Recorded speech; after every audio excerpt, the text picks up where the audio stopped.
I spent 6 months and thousands of pounds to rehab my horse from navicular disease. But was it all for nothing in the end?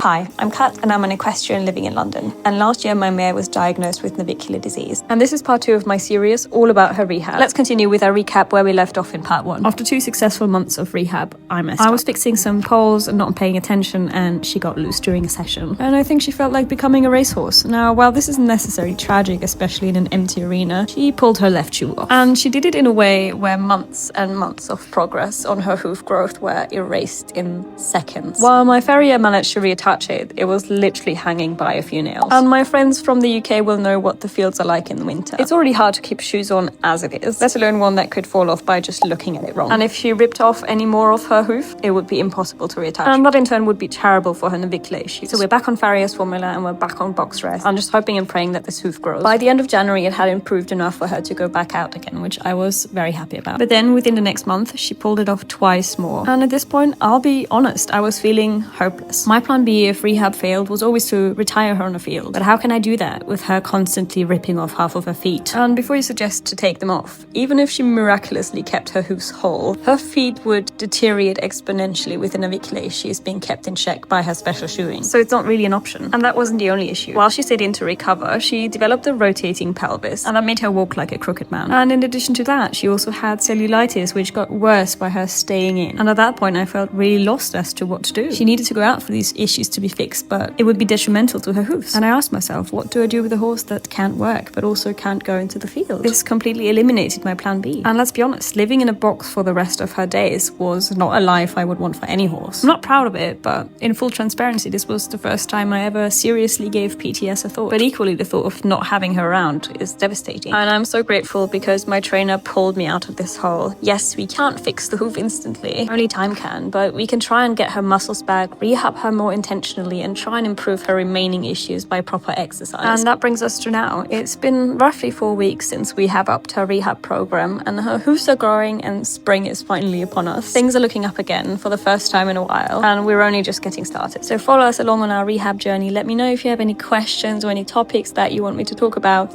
and let's get to work.